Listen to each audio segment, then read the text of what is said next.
Bueno, el público va a ir entrando. El público va a ir entrando poco a poco y mientras tanto yo hago la parte introductoria.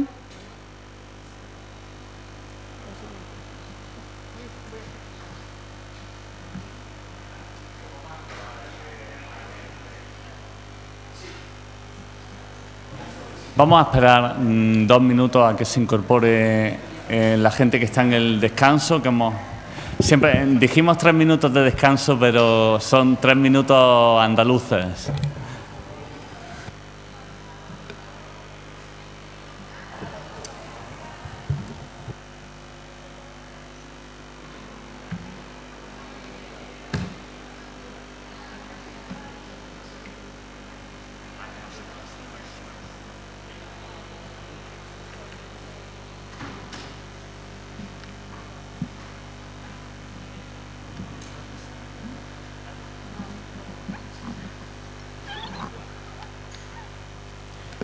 Bueno, muy buenas tardes.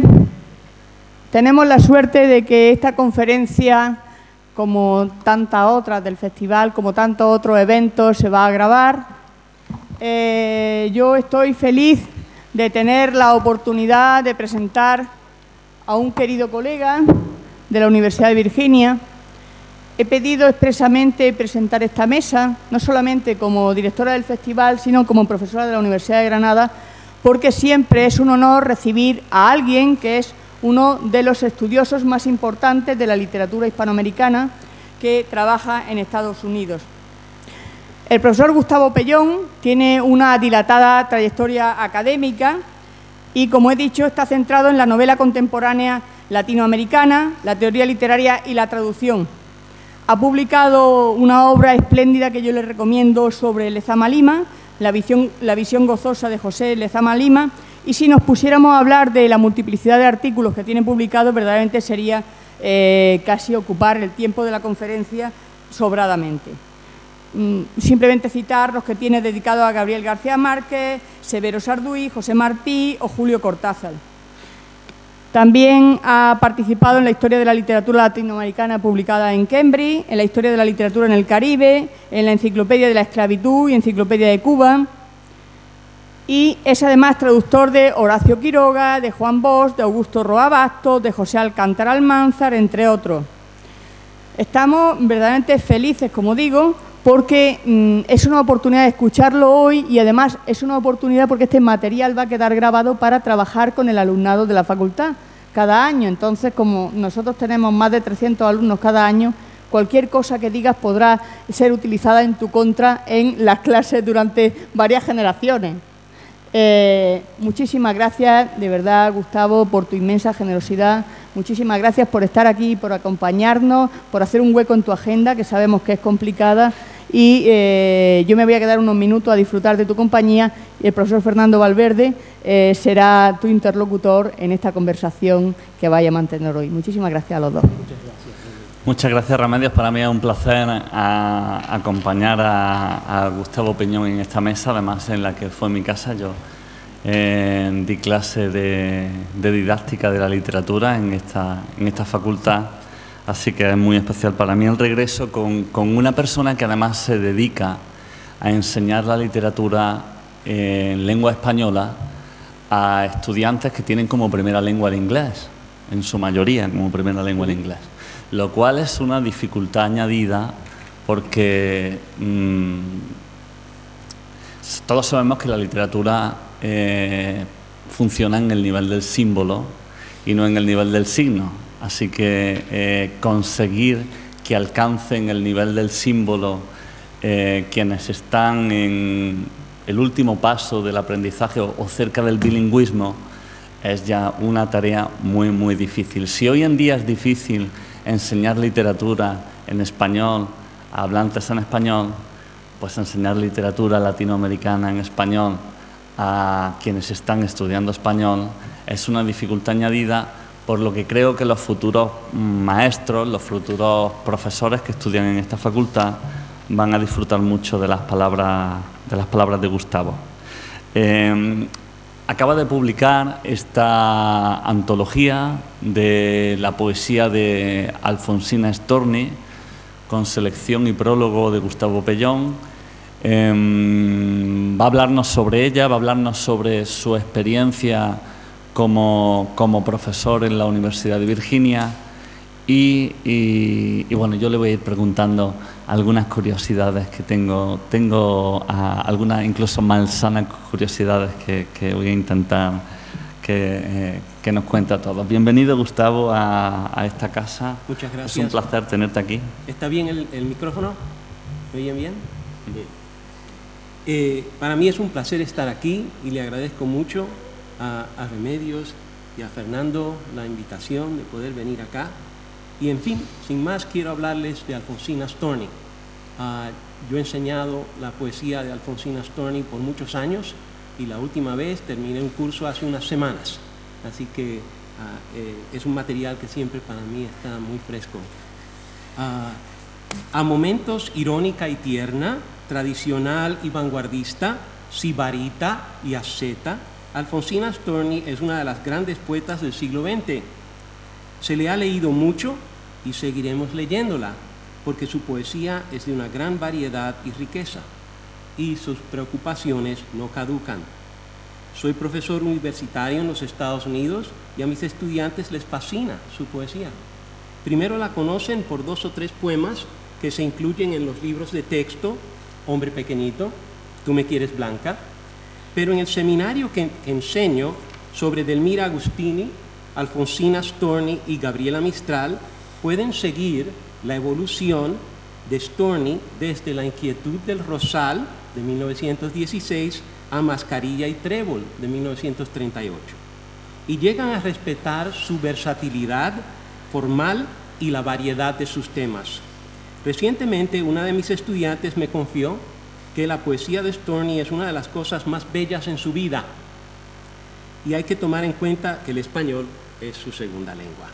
Sus palabras me conmovieron, pero después de tantos años de docencia no me sorprendieron del todo. Storni siempre ha sabido llegar a sus lectores. La vida y obra de Alfonsina Storni parecen hechas para inspirar mitos. Sus comienzos como madre soltera e independiente a los 20 años, su crítica social incisiva, su suicidio a los 46 años. Sobre Storni hay principalmente 2 mitos que además son contradictorios.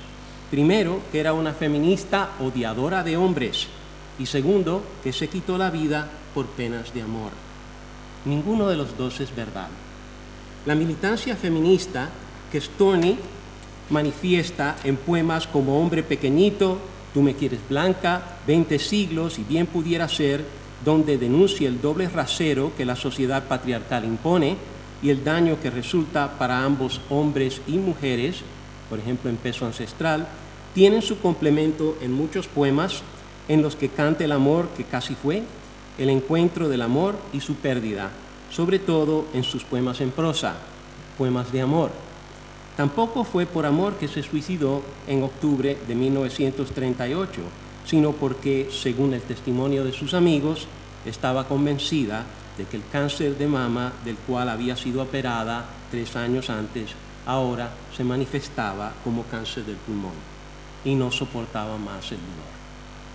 En la obra poética de Storni vemos muchas tendencias formales, desde sus primeros poemas en los que el uso frecuente del verso alejandrino parecería indicar el influjo del modernismo, hasta que nos fijamos en su temática y su léxico, por ejemplo, en un poema como La loba, culminando con el vanguardismo de sus libros más experimentales, Mundo de 7 pozos, de 1934, y Mascarilla y trébol, de 1938.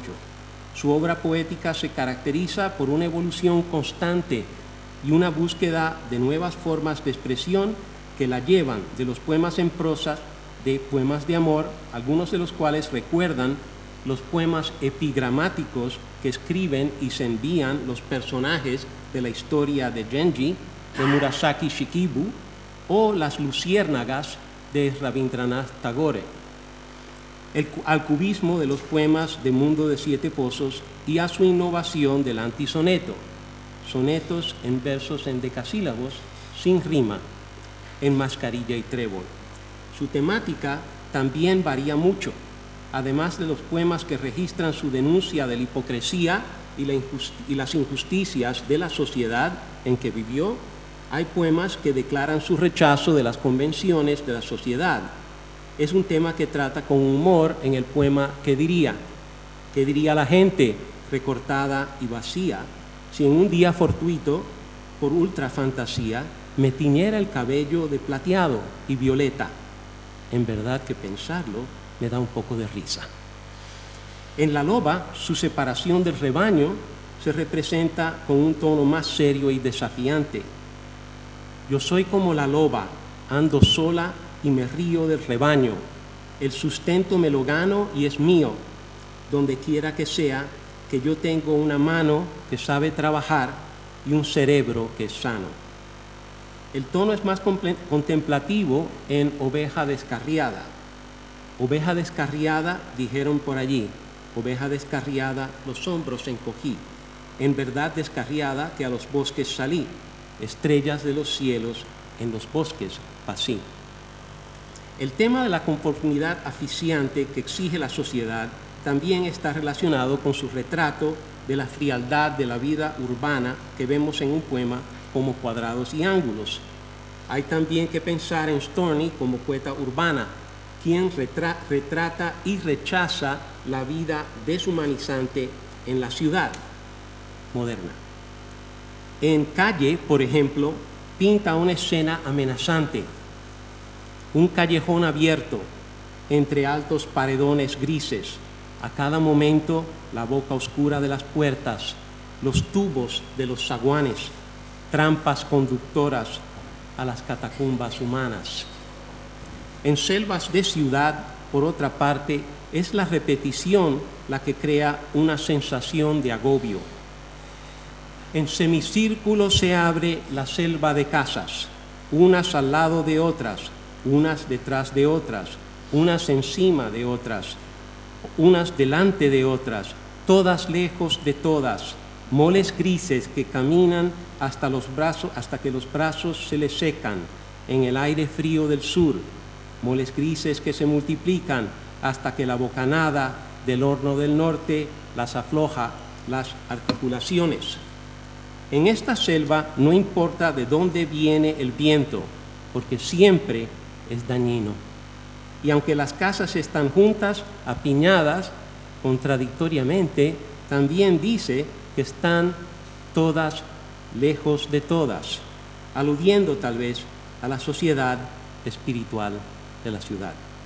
En el soneto Versos a la tristeza de Buenos Aires, la ciudad es además la destructora de ilusiones. Tristes calles derechas, agrisadas e iguales, por donde asoma a veces un pedazo de cielo, sus fachadas oscuras y el asfalto del suelo me apagaron los tibios sueños primaverales. Dos de sus poemas, también situados en la ciudad, Rosales de Suburbio y El Obrero, ambos abordan el tema de las diferencias socioeconómicas. En Rosales de Suburbio, Storni utiliza apóstrofe para dirigirse al rosal. Claro, como llegó la primavera sobre las pobres casas de latas y maderas de los suburbios, buen rosal que trepas, te has cubierto de rosas. Si tú fueras como los hombres, oh rosal, sin duda, con ellos, como ellos, prefirieras para bien florecer las ricas casas, las paredes lujosas, y desiertas dejaras las paredes de los pobres. Pero no eres así. La dulce tierra te basta en cualquier parte y te es lo mismo para tu suerte. ¿Acaso tú prefieras las modestas casuchas donde luces mejor enredadera, único adorno que no cuesta nada? El agua, buenas rosas, todavía se baja de los cielos sin gabelas. El rosal termina coronando con sus pétalos a un niño rubio y sucio de azulados ojos y carnes prietas, convirtiéndolo en un Eros haraposo. En El Obrero, la voz poética se detiene a hablar con un obrero que la ha insultado al pasar por su atuendo de mujer rica. Siglo XX, Siglo mío y Agrio está el mundo son poemas que, sin llegar a la desesperación de Neruda en Walking Around, captan la angustia existencial de la vida moderna. La primera estrofa de Agrio está el mundo proclama: agrio está el mundo, inmaduro, detenido, sus bosques florecen puntas de acero, suben las viejas tumbas a la superficie, el agua de los mares acuna casas de espanto. Aquí, como en otros poemas del libro Mundo de Siete Pozos, Storni usa con frecuencia el verso de una palabra, una suerte de encabalgamiento extremo que causa desazón al romper la fluidez de la expresión, de esta manera evocando el malestar de la vida moderna. La ciudad no es siempre un escenario de angustia. En su poema 1, situado en un tren que vuelve del balneario del Tigre, cerca de Buenos Aires, Storni da expresión a un deseo erótico. Este poema es notable porque es una inversión de lo que tradicionalmente ha sido el caso en la poesía erótica, donde la mirada del deseo es masculina, como vemos en el caso del verso sencillo 43 de José Martí, cuya última estrofa dice: mucho, señora, te diera por desenredar el nudo de tu roja cabellera sobre tu cuello desnudo, muy despacio la esparciera, hilo por hilo la abriera. En 1, Storni a su vez presenta al hombre como objeto de la mirada femenina. La última estrofa del poema dice: desde mi asiento inexpresiva espío, sin mirar casi su perfil de cobre. ¿Me siente acaso? ¿Sabe que está sobre su tenso cuello este deseo mío de deslizar la mano suavemente por el hombro potente? A pesar de la belleza de este momento fugaz, se trata de un no encuentro en el anonimato de la ciudad grande. No es más que una fantasía. Aunque con menos frecuencia que la ciudad, los bosques y las montañas aparecen en la poesía de Storni. La montaña para Storni es donde uno puede curarse de la infección espiritual de la ciudad. Así, en su famoso poema Tú me quieres blanca, el remedio que le propone al hombre corrompido para que sea digno de ella es: huye hacia los bosques, vete a la montaña, límpiate la boca, vive en las cabañas. En Voy a dormir, el poema que envió al periódico La Nación antes de suicidarse, la cama, o sea, la tumba, que describe parece estar en un bosque. Dientes de flores, cofia de rocío, manos de hierbas, tú, nodriza fina, tenme prestas las sábanas de rosas y el edredón de musgos encardados. El hecho que ella le pide a su nodriza fina, la muerte, que le prepare, parece un lugar resguardado donde puede oír el brote de las plantas y el canto de los pájaros. Pero el pedido final, si él llama nuevamente por teléfono, le dices que no insista, que he salido. Desmorona la fantasía. La alusión a la tecnología moderna y su sarcasmo nos hacen reinterpretar el poema. En un instante el bosque se desvanece y estamos en una habitación moderna. Muchos de los poemas de Storni son sobre el mar o se sitúan a la orilla del mar. Enfrente al mar, su apóstrofe al mar le sirve para hacer su autorretrato mediante el contraste entre la fuerza envidiable del mar y la debilidad propia, debilidad de entender a los otros. Oh mar, enorme mar, corazón fiero, de ritmo desigual, corazón malo. Yo soy más blanda que ese pobre palo, que se pudre en tus ondas, prisionero. Oh mar, dame tu cólera tremenda. Yo me pasé la vida perdonando, porque entendí amar, yo me fui dando. En la conclusión se ve también que el mar es su cura de la ciudad. Y el alma mía es como el mar, es eso. Ah, la ciudad la pudre y la equivoca, pequeña vida de dolor provoca, que pueda libertarme de su peso. Vuele mi empeño, mi esperanza vuele. La vida mía debió ser horrible, debió ser una arteria incontenible, y apenas es cicatriz que siempre duele.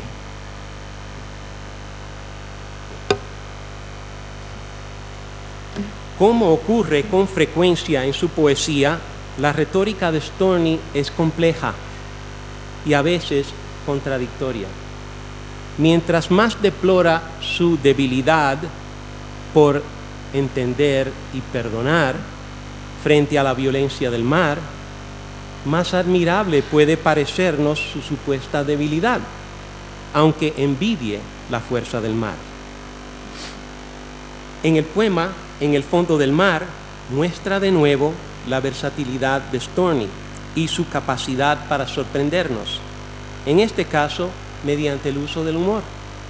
Aquí nos encontramos con una fantasía propia de un poema para niños, de Storni viviendo en una casa de cristal en el fondo del mar.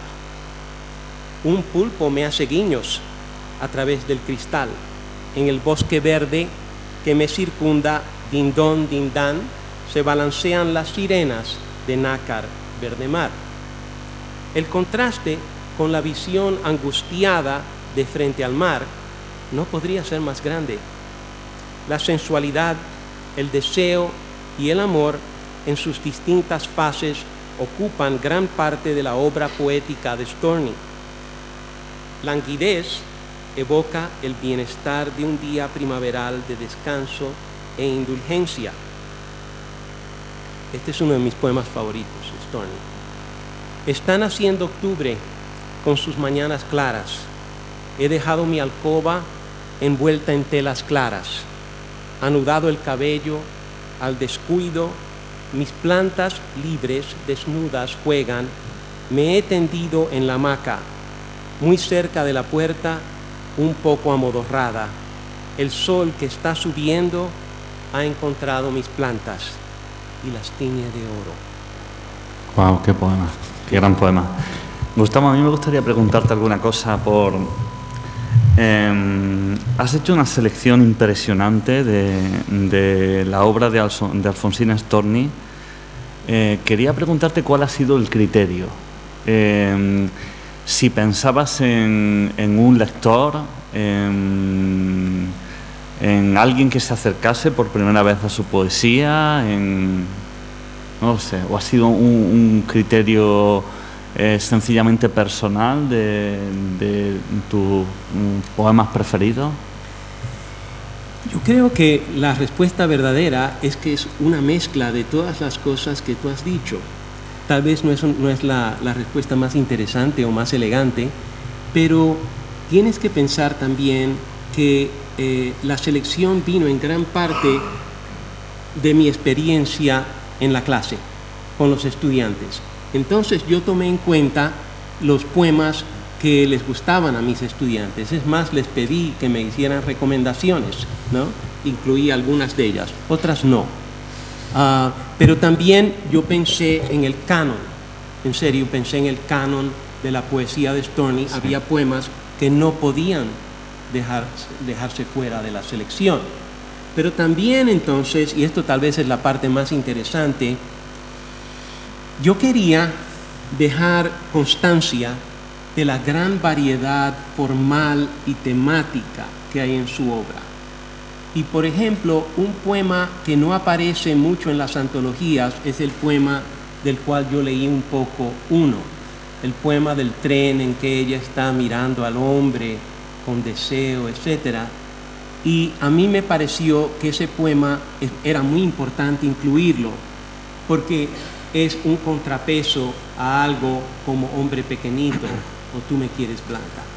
Entonces, yo quería que los que releen Alfonsina Storni encuentren la Alfonsina Storni que les gustó y que les interesó, y también quiero mucho que los que nunca hayan leído a Storni la lean en la riqueza de la variedad de sus poemas. Otra cosa que me ha interesado mucho de lo que he leído en el prólogo es cuando dices que hay una imagen distorsionada de su feminismo. Es cierto que hay 2 poemas publicados, republicados en los manuales, en los libros de texto. Cuando se enseña a Alfonsina Storni, los 2 poemas que se leen y que se comentan son Tú me quieres blanca y Hombre Pequeñito. ¿Crees que esta repetición continua de esos poemas ha sido lo que ha generado esa distorsión? Sí, y eso responde también a la reacción que yo he visto de parte de mis estudiantes. En cierto modo, para algunos estudiantes les encanta que ella sea la abanderada del feminismo y dicen, caramba, ¿cuándo escribió este poema? Y se admiran de que haya hecho ese trabajo, pero también hay una reacción de rechazo. Hay otros que dicen, ok, muy bien, es feminista, Hombre Pequeñito, déjame salir de la jaula, etc. Y entonces yo lo que veía es que se me escurrían. Yo decía, no, están perdiendo a Storni, no están comprendiendo quién es ella, la están reduciendo a una caricatura. Y eso es y en gran parte lo que yo he querido es que no sea una caricatura, que podamos ver a Storni con sus contradicciones, incluso, con su riqueza, con su debilidad, con su fuerza. Y ahora que llegan estudiantes, futuros maestros de primaria, ¿qué poemas de Storni funcionan mejor con los estudiantes? Bueno, yo creo que una cosa que es muy importante es nunca subestimar a los estudiantes. Y esto lo digo no porque yo haya sido profesor de primaria, pero porque yo fui el profesor de mis hijos. Mi hijo Nicolás, mi hija Sofía, crecieron en los Estados Unidos, pero mi esposa y yo les hablábamos en los 2 idiomas. Mi esposa les hablaba en inglés siempre, yo les hablaba en español siempre, y hoy en día son bilingües. Pero eso no era todo. Yo quería que ellos disfrutaran de la literatura, que aprendieran de la literatura. Y entonces, por una parte, se puede comenzar tal vez como el poema ese simpático del pulpo que le hace guiños, yo en el fondo del mar, pero yo creo que se podía leer casi cualquier cosa con los chicos. Un poema como Languidez, que es un poema tan bonito, que termina también con un niño que recuesta su cabeza en los pies básicamente son los pies de Storni. Es un poema muy autobiográfico, es su hijo, ¿no? Y es un poema muy tierno, muy bonito, pero de una gran riqueza verbal y de las imágenes. Y yo creo que nunca es demasiado temprano para darles la nutrición de metáforas y símiles y descripciones hermosas. Creo conocer la respuesta que vas a darme, pero quiero que la compartas con ellos. ¿Por qué Alfonsina Storni? ¿Por qué ahora hacer una nueva selección de su obra? ¿Es una poeta actual? ¿Es una poeta moderna? Sí. Alfonsina Storni para mí es una poeta muy actual. Es una poeta que, como yo mencioné, habla de la desazón y la deshumanización de la ciudad. Desafortunadamente, su interés en el doble rasero y las injusticias sobre el género y temas así, desgraciadamente siguen siendo muy vigentes. Entonces, por razones que muy pronto podrían ser deprimentes, sigue siendo así. Y otra vez es en el aula donde yo he aprendido eso. Es que lo he aprendido por el entusiasmo de mis estudiantes, que se maravillan de que ella haya escrito esas cosas y dicen, ¿y eso lo escribió entonces? Y de verdad que me dicen, tú sabes cómo son, que son tan directos, me dicen, parece como si estuviera hablando de ahora, ¿no? Y yo creo que lo que pasa es que en Storni a pesar de que ella dice que es débil, en Storni hay una fuerza enorme. Y esa fuerza en Storni, que está en todos sus poemas, es una sinceridad que no usa máscaras. Simplemente ella no usa máscara. Ella tiene un poema en que habla de desnudarse poco a poco y bailar para el amante, y dice que dejará un velo porque ella es moderna. Pero en verdad, ella se desnuda. Ella se desnuda en su poesía. Ella no se esconde. Ella dice, yo estoy aquí. Y en cierto modo hay poemas en que ella habla del dolor que eso le causaba también, que ella sentía que el público exigía más y más y quería más y más. Tiene un poema que cierra uno de los libros que es así, y está diciendo, el poema tiene el refrán, date más, date más, date más, date más. Y ella dice, no conciben el costo que es. Y hay un encuentro muy hermoso y creo que es formidable para terminar, porque la casualidad juntó a Federico García Lorca y a Alfonsina Storni en Buenos Aires, en uno de los viajes de Federico, y Alfonsina escribió un retrato que Gustavo ha incluido en la antología, que creo que uno, si cierra los ojos y escucha el poema de Alfonsina, parece que está esculpiendo, más que pintando, parece que está esculpiendo un busto de Federico, y creo que lo van a disfrutar mucho.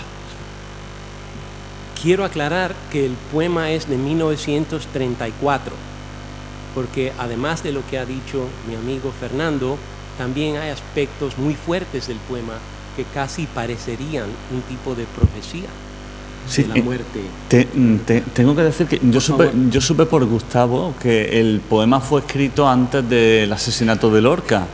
Yo siempre interpreté el poema, sobre todo en su parte final, como una elegía, porque verán cómo habla de la decapitación de ese busto, y me parece una elegía también porque van a detectar cierta intertextualidad con el llanto por Ignacio Sánchez Mejía. Así que, pues que es una premonición. Este libro, a ver si no quiero meter la pata ahora, Mundo de Siete Pozos, y no solamente fue escrito antes de la muerte de Lorca, sino que fue publicado antes de la muerte de Lorca, en el 34. Después, como ha dicho Fernando, de la visita de Lorca, donde Lorca siempre venía a la peña donde iba Alfonsina Storni, que antes también era donde había ido Horacio Quiroga, que ya había fallecido. Horacio Quiroga fue muy amigo de Alfonsina Storni. En fin, sin más, retrato de García Lorca. Otra cosa. En como ella siempre está cambiando y ensayando distintos estilos, en este libro los poemas se podrían describir muchas veces como cubistas, ¿no? Ya, y en la página, hay que también verlos en la página, porque es muy, muy interesante. En fin, retrato de García Lorca. Buscando raíces de alas, la frente se le desplaza a derecha, a izquierda, y sobre el remolino de la cara se le fija telón del más allá, comba y ancha. Una alimaña le grita en la nariz, que intenta aplastársele enfurecida. Irrumpe un griego por sus ojos distantes, un griego que sofocan las enredaderas, las colinas andaluzas de sus pómulos y el valle trémulo de la boca. Salta su garganta hacia afuera, pidiendo la navaja lunada de aguas filosas. Cortádsela de norte a sur, de este a oeste. Dejad volar la cabeza sola, herida de ondas marinas negras y de caracolas de sátiro que le caen como campánulas en la cara de máscara antigua. Apagadle la voz de madera, cavernosa, arrebujada en las catacumbas nasales. Libradlo de ella y de sus brazos dulces y de su cuerpo terroso. Forzadle solo, antes de lanzarlo al espacio, el arco de las cejas, hasta ser los puentes del Atlántico, del Pacífico, por donde los ojos, navíos extraviados, circulen, sin puertos ni orillas.